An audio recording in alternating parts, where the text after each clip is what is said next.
Hey everybody, this is Rydo, and we are back looking at Star Wars Dark Forces 2 Jedi Knight 1.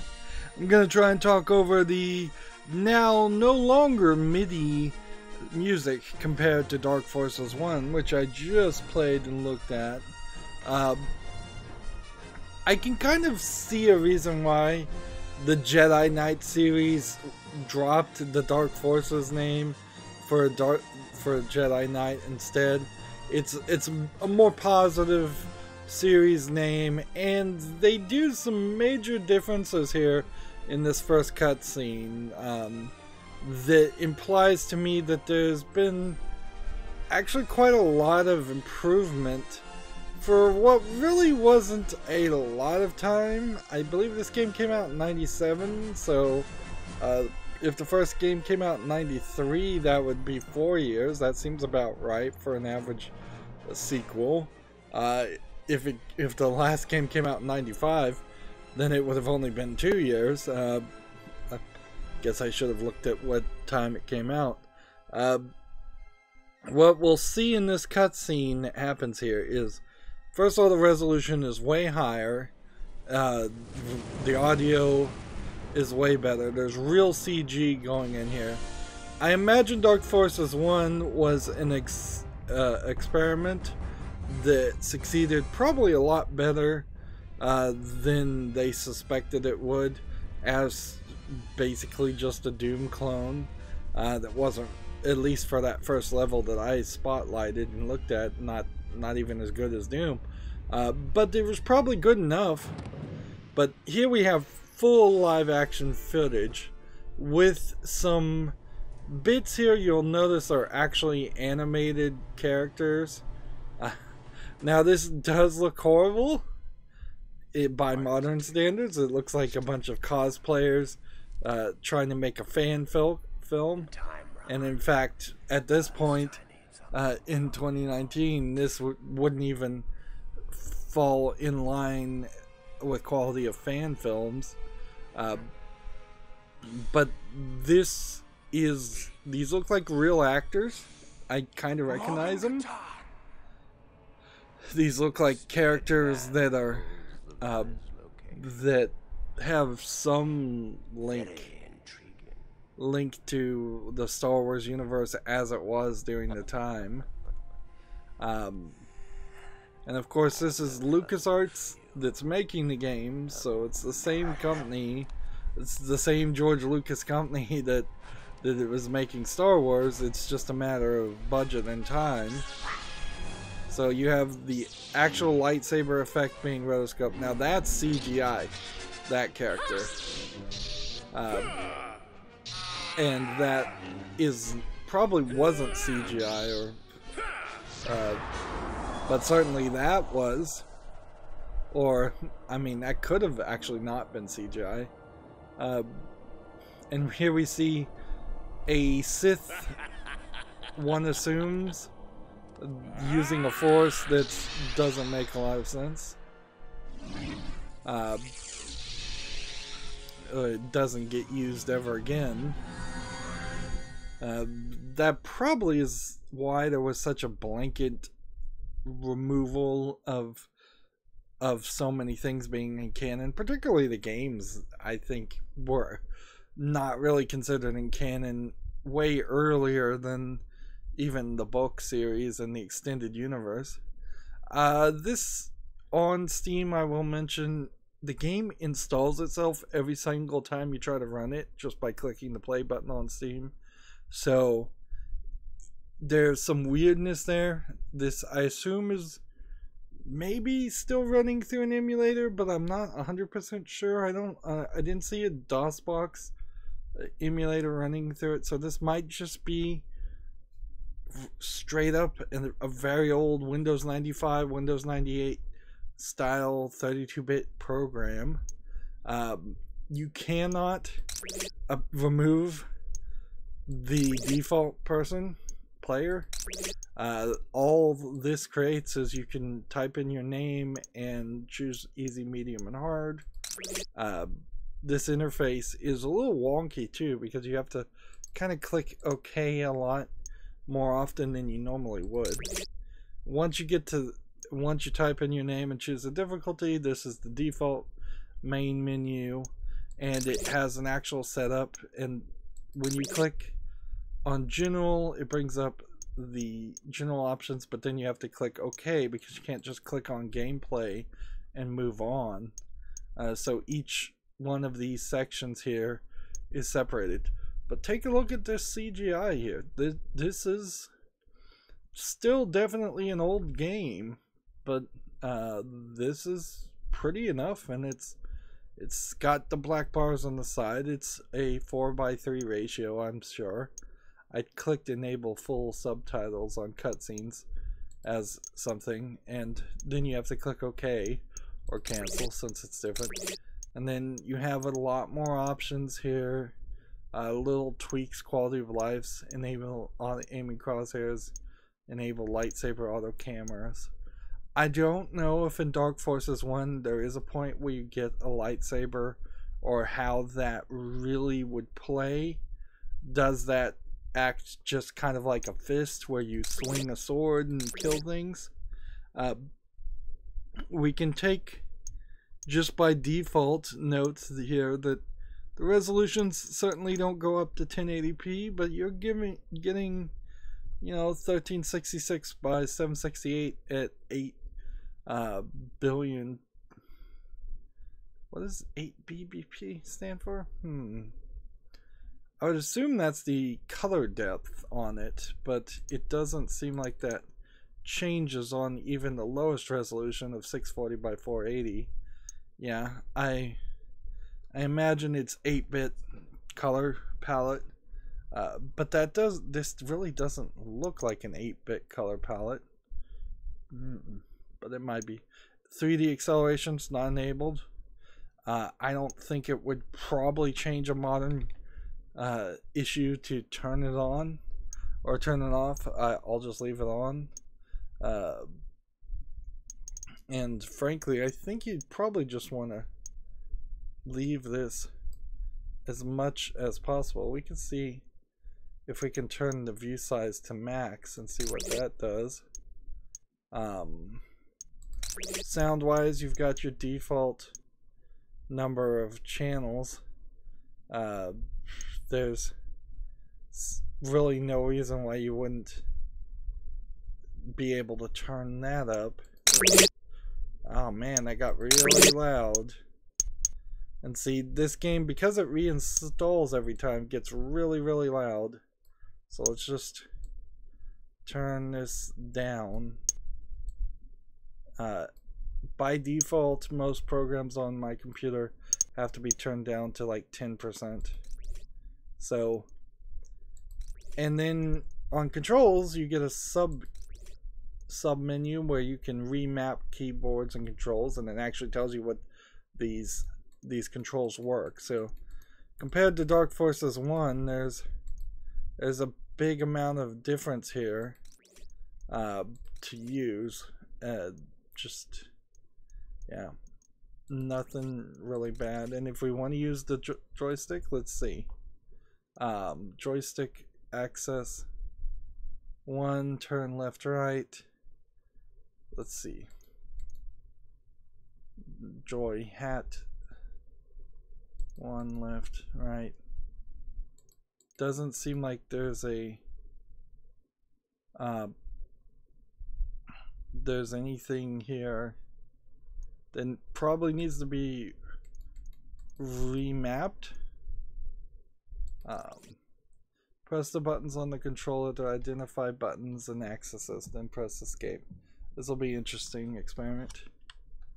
So y-axis, x-axis, x-axis, button 1, button 2, button 3, button 4, z-axis, z-axis on the left and right triggers, right bump, left bump. So left bump is 5, right bump is 6, hat up is the D-pad, and then the right stick is just copying exactly what the left stick is doing. So it seems really playable. Like really playable on a controller. It really just is going to break down to how smooth that works. Let's see if we can turn up the sound effects a little bit here. It's a little quiet. Alright. This is not a very good main menu screen. I'll say that. This looks like a piece of paper that was just left out to turn leathery or fire, a bad fire effect. And of course the multiplayer probably won't work. Like, well, actually it probably would work, because if you're just gonna host a game and there's just LAN multiplayer, there actually is no reason why it shouldn't work. This game is so old that it's predating the concept of having dedicated servers. So, not the concept, of course, that existed for decades prior, but for video games that have dedicated servers, that's not something that happened. So, let's see how this goes.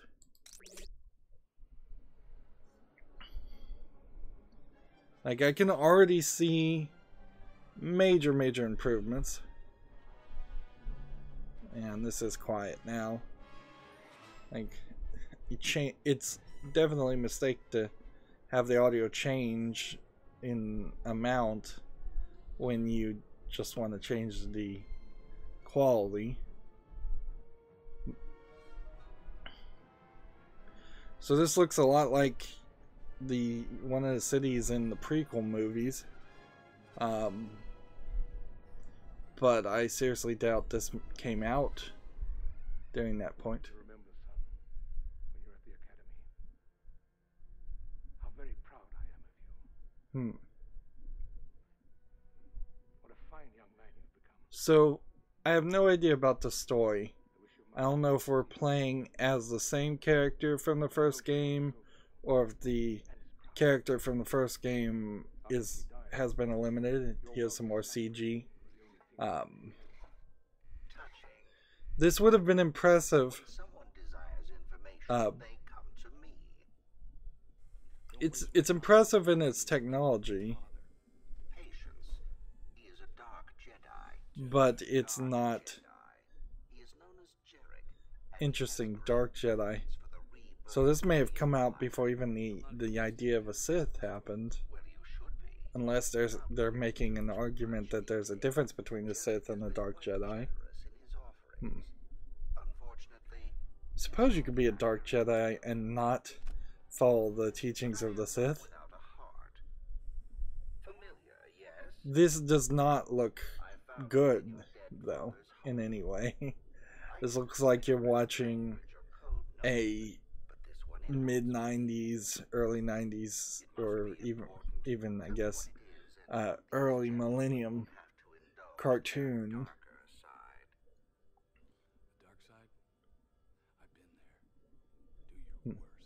His acting is not particularly good either. You could see some of these cutscenes being created to create other forms of entertainment, and then instead of being left on the cutting room floor, then getting recycled into video game plot. Like, thinking about how the Han Solo movie turned out, and how the so yeah, this looks completely different, and you still don't have the right stick to move left or right, but you're getting pretty smooth movement here without any adjustments as far as just going left and right. You can see here is a great example of early 3D modeling with the level of power in most people's video cards when this game came out. That's pretty much all you could do. It's a real great example of people embracing 3D as a system seller or as a game selling element way too early. Like, if this was more of a 2D game like the first one, I imagine the technology would have looked a lot better. So, for reference, it is the Y button on an Xbox controller that jumps. A and B both shoot. X seems to do nothing. So you would want to probably refresh that. Interesting. The left bump seems to have done something. Puts a little icon in the bottom of the screen.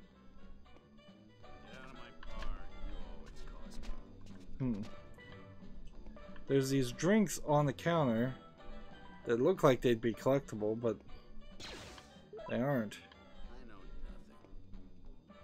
There. Let's see. You can get a gun on the other side. Might as well just shoot the civilians while we're at it, if we're gonna embrace the dark side.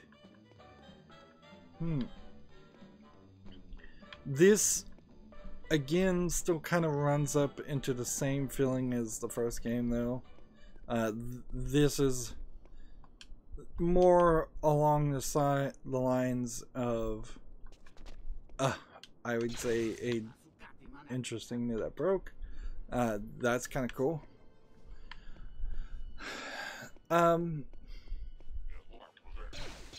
The later first-person shooter kind of Doom clones out there. I want to say Quake, but that might be wrong.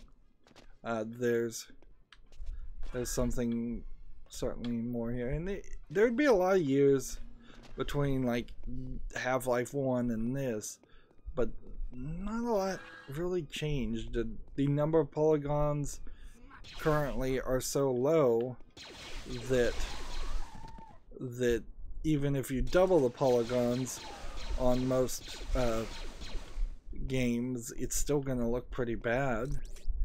This is the same case with the Tomb Raider series. Ooh, almost fell over there. Like, I own, for as much as the games would run, I own all the Lara Croft Tomb Raider games, 1, 2, 3, all of those.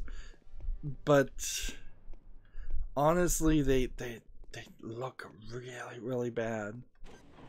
So it is the X button that activates things on the door, and at least it did take me 10 minutes to figure out how to open a door this time. So I'm learning. You would really want to remap the controls here to a right trigger to shoot. That is the standard controls. And I'm still not sure you'd want to play with the controller. I am right now. But the fact that you're not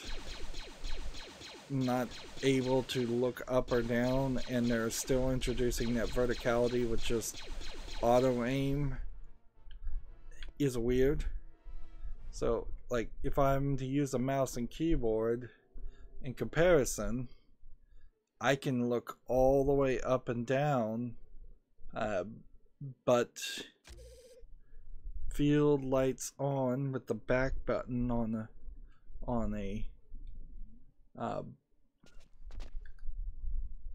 so I have no idea.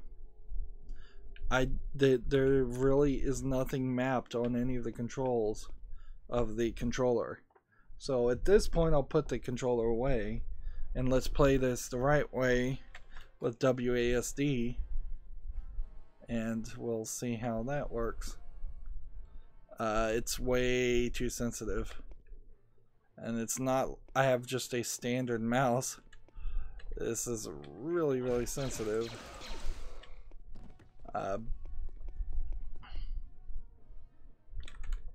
So, and, oh, it's also inverted.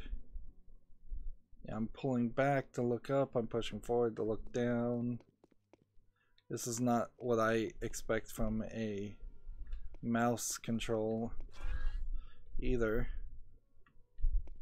I might go back to the gamepad.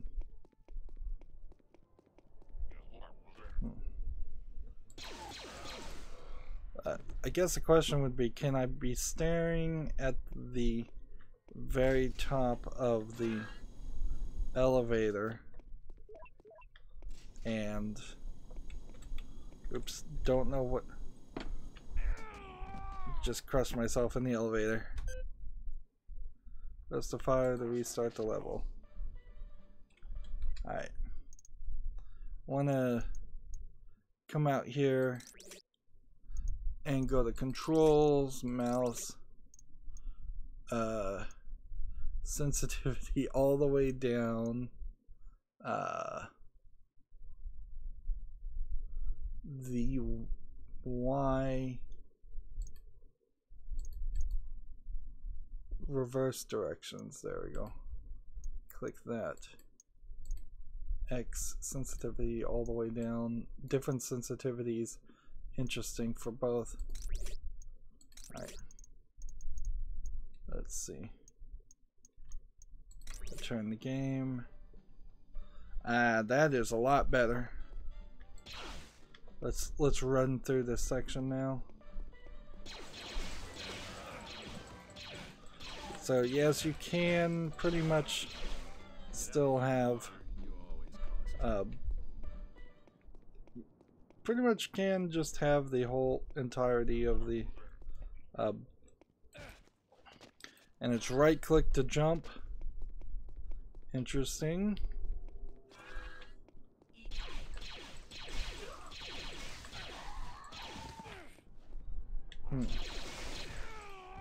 Wow, and because I didn't collect any of the items, I died fairly quickly.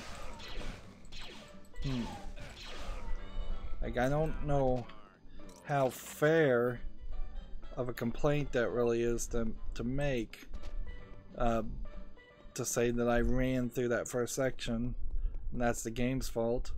Although if we do consistently run into issues of not finishing the first level, and this is a accurate depiction of what most people's gameplay is going to be like, then that would kind of suck.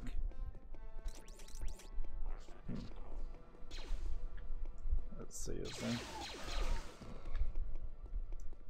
This isn't that bad, but you still are in that position where, let's see, and which button? R turns on this on the keyboard. X has you jump. 1.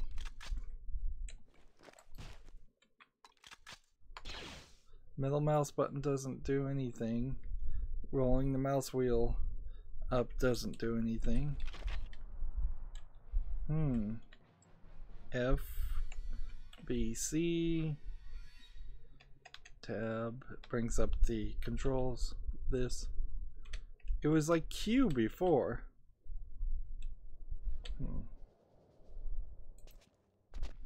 Why did they move the interact button again?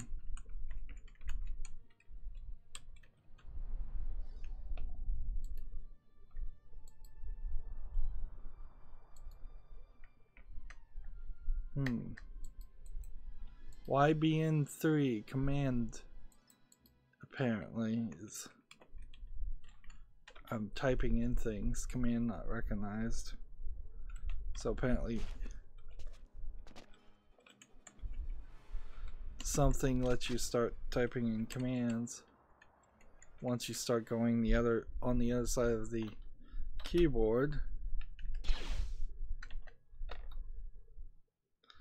Wow. Like this is a consistent issue. It really is, that they consistently put the keys in the wrong place. Let's just go back to the setup and see if we can figure out what the controls are. Keyboard. Duck, fire one. Activate, spacebar. Oh man, have I not been trying the spacebar this whole time? Oh, that's pathetic. To be fair, the first game trained me not to suspect the spacebar would do anything, so having just played the previous game, yeah, I was not trying spacebar. I don't know how you play this experience though without kind of knowing what it is and having nostalgia for it. Like, this still feels old.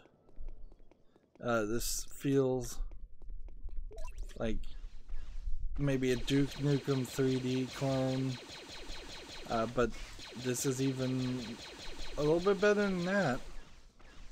Unfortunately, there's just hundreds upon hundreds of games like this out there, particularly on Steam, that there's only a slight reason this even deserves to be shown, and it's because it's one of the old Star Wars games that people certainly loved when they came out. The meme that is happening right now is that 10 years under EA, they have managed to make 2 Battlefront games that weren't that very popular, and in the same 10 years there was about 10 games that were made by LucasArts. Does that mean anything? Not really. LucasArts is gone. It's purchased by Disney, and Disney has no interest in in-house game development. They shut down their in-house game development division. Could they license the Star Wars license to other developers? Sure. But I'm not even sure there's a lot of people that would be super happy to work on Star Wars games, because then you have to deal with all the limitations. Why is this room so tall? Like, which is easier and better for you as a game development company? Make your own intellectual property that you would own and could license out to other people in the form of a shooter, or make a shooter that has to be licensed by Disney, thus you're losing a big amount of profit there, and has to follow all the Disney rules and regulations that come along with that, where you probably couldn't show blood. Now see, that door just opened when I pressed space. Interesting. I don't really understand the reasoning behind having door switches that aren't just on the door. That wasn't something that happened in Doom that often. There you go. We shot the Gonk droid, I think is what that's called. Walking trash compactor. Now, my criticism of the first game, where the first level was not as big as the first level of Doom 1, is definitely not copied here. In fact, I think I've even seen people speedrun this game and seen people play this level before.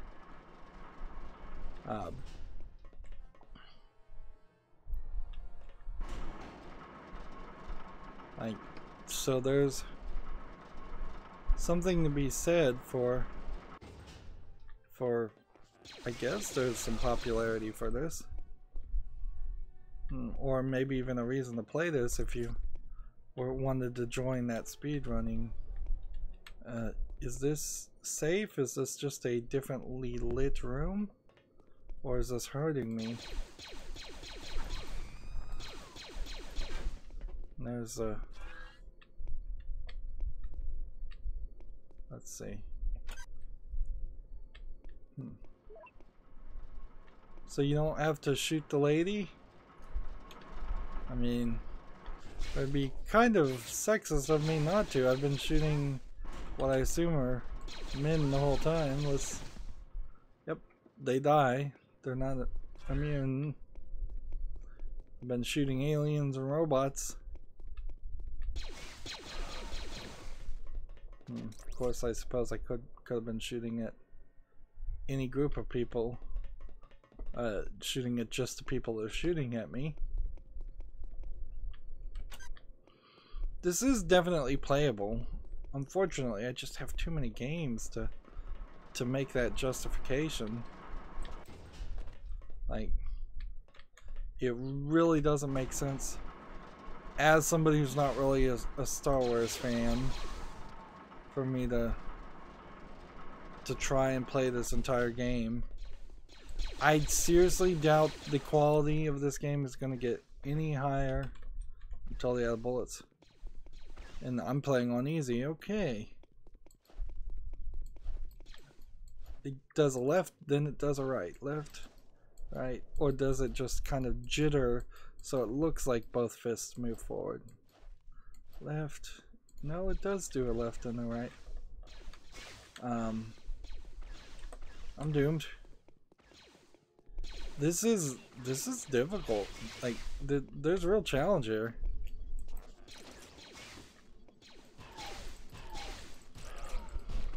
Alright, it takes 3 bullets to fire. And my guns are pointing upward, so I assume that means that there are people here. There's ways to go down, but I have no idea if I'm supposed to go down or not. I have no idea if I'm in any way going the right direction at all. Did I come this way? Yep.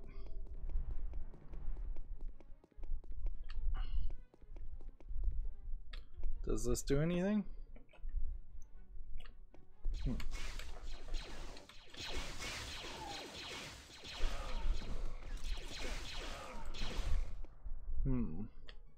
You're fighting the same 3 enemies over and over again.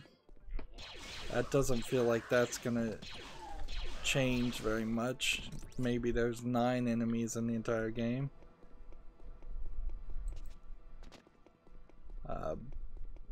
This is just an area. Let's see. Switch to the slightly faster gun so I run out of bullets slightly faster. There's a lot of places where it feels like you could just fall to your death.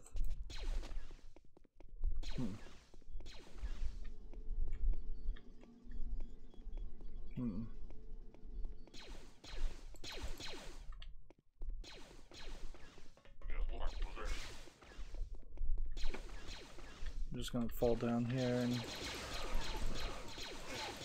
assume that this is the right direction.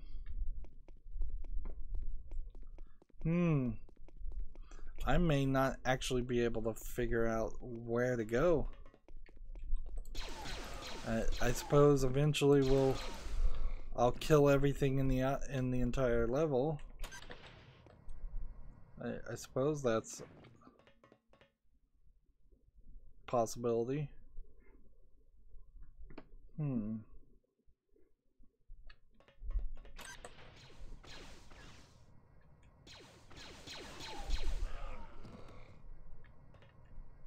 So this elevator took me all the way up here, and a jump will get me to the other side of this.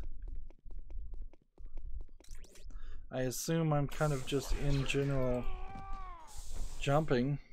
And there's like nothing here. So you've got this very rudimentary map.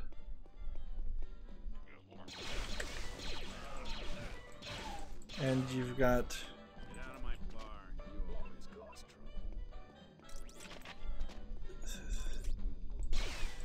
can't blast my way out of a window.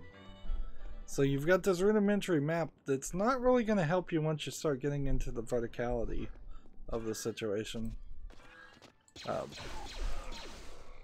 Because once you hit that point, you're just kind of doomed.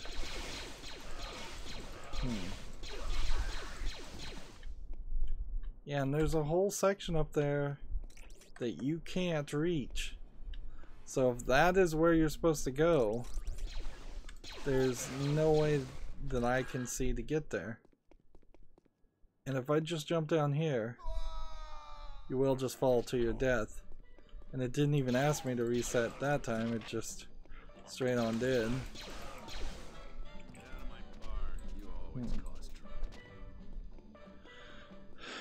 So they've kind of gone the other direction at this point, where they went from incredibly small levels to incredibly long levels with just a real kind of impossibility to figure out where you're going. I know I'm probably annoying people with the map on.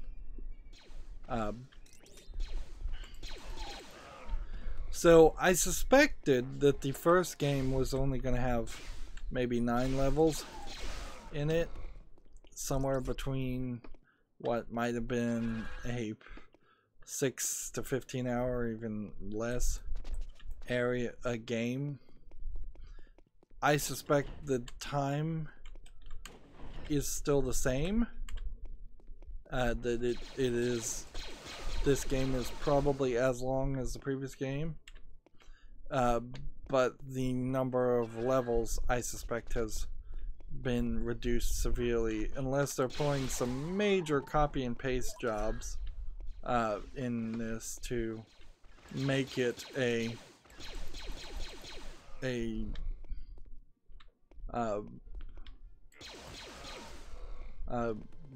longer experience.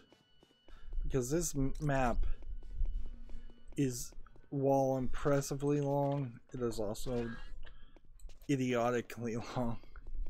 It's just not in line with what you would want.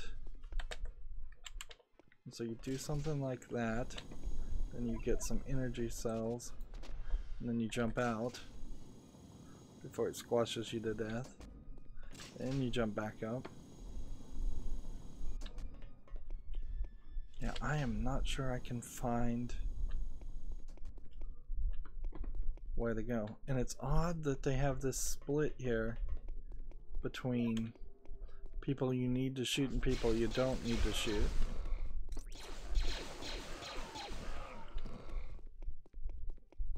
You really don't see that in the Star Wars movies. You don't have it where Han Solo really has to decide whether he's going to shoot somebody or not. It's if they're in front of his gun, they need to be shot. Because any moral ambiguity would frankly not be appreciated.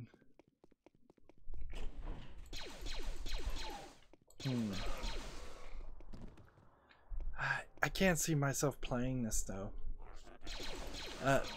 I don't play regular first-person shooters, so if this was a brand new game with brand new graphics and it played like this, I still really wouldn't have a lot of interest in it.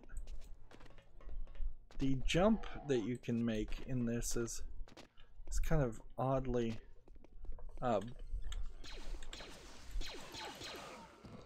it's oddly high.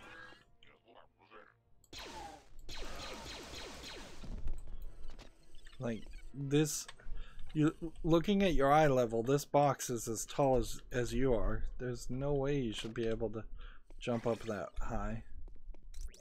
You got a Bacta tank.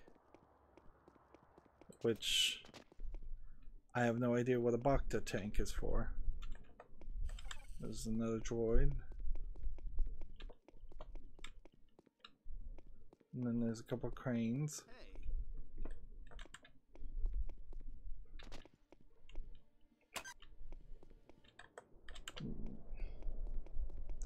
Then do I have to just run around as the elevator platform comes? Kinda didn't, kinda did.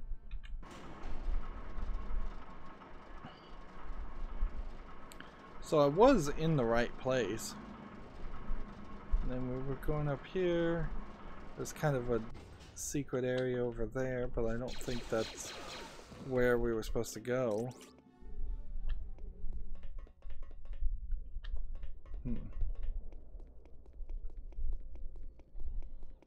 Man, yeah. What's happening? Excuse me, miss. I know nothing. We won't shoot her this time.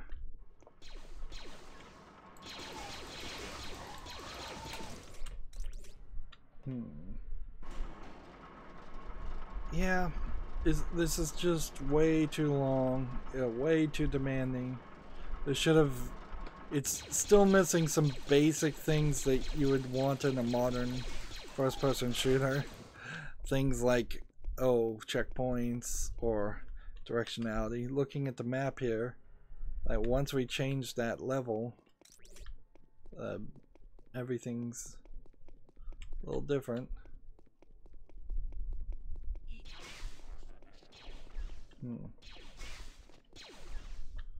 I don't even know where the guys are that are shooting me, which could be a problem in the long run.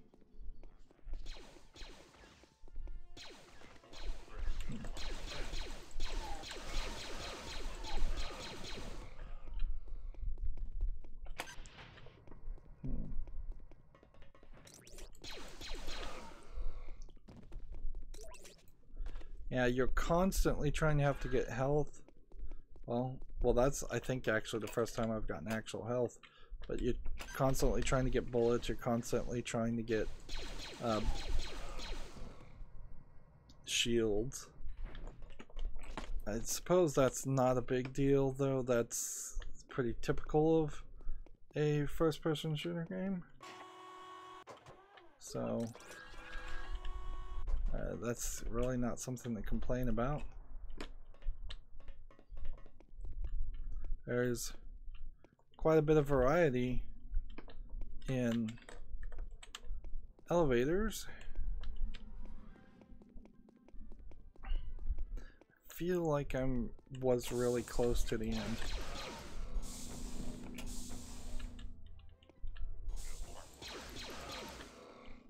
Maybe these guys punch really hard and they just got one too many hits off on me. A longer spotlight does speak to improved quality, but you still really have to be into Star Wars or be nostalgic for this specific Star Wars game. It spawned enough sequels, so there is something to be said there.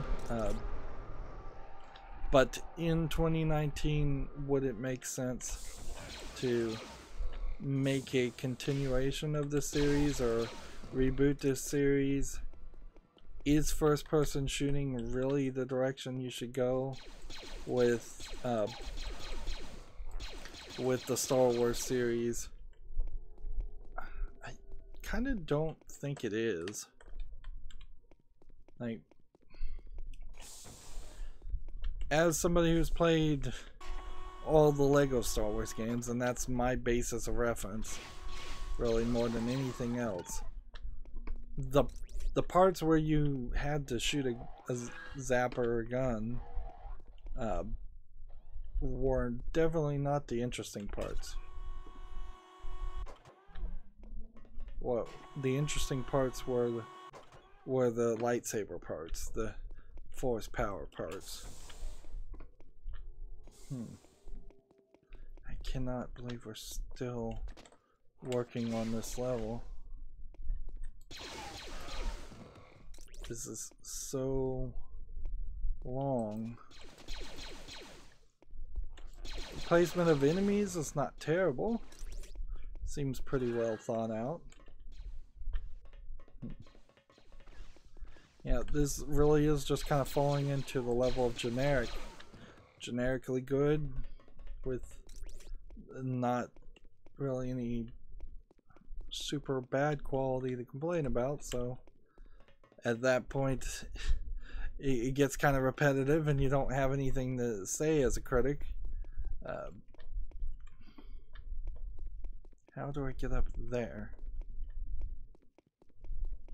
I'm fairly certain I'm supposed to get up there. Alright, well, I guess you go back down this way? Yeah. And do that.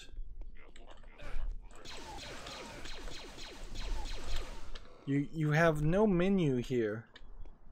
Yeah, this kind of fails on the Doom front and the Wolfenstein front because you have nothing here that indicates your life or your shields. So I've been collecting these things, but I have no idea if I'm about to die or if I'm perfectly safe.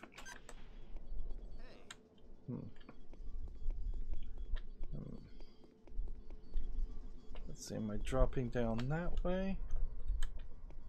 Is this glass?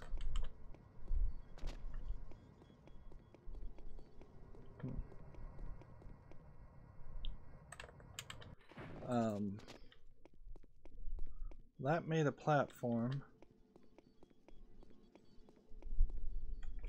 Am I supposed to jump out through here? Or did it open something else up?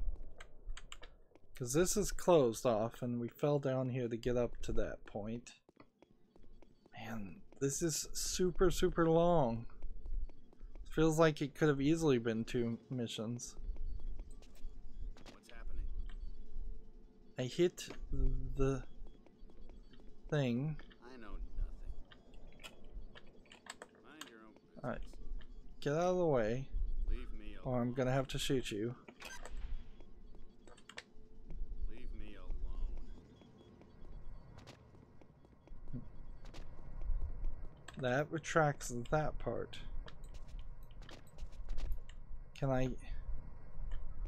So apparently I have to activate it and run and jump with that incredibly high jump.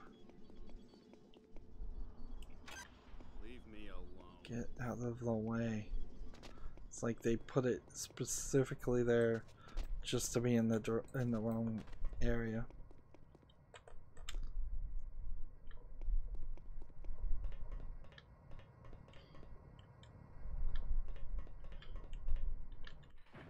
Am I seriously supposed to jump down there? That looks like quite a lot of long fall.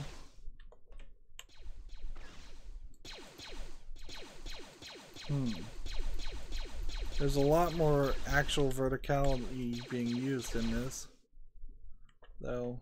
Like, this actually makes sense.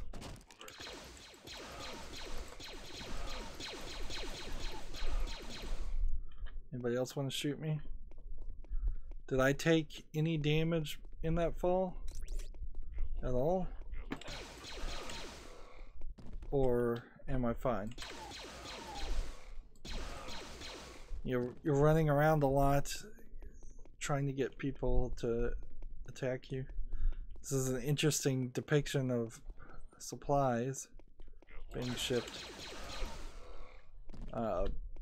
But yeah, if there's just like a Bacta tank in this area and this is just another secret collectible, I could be a mile away from the end of the map. I don't even really know what our goal was. It was just to kind of escape. And it wouldn't be past the norm for a game to have a really impressive first level, and then not anywhere as impressive second or third levels. Like, so I don't know if that's true in this case, but I wouldn't be surprised. Or perhaps this is just kind of oddly a way of depicting the end of it.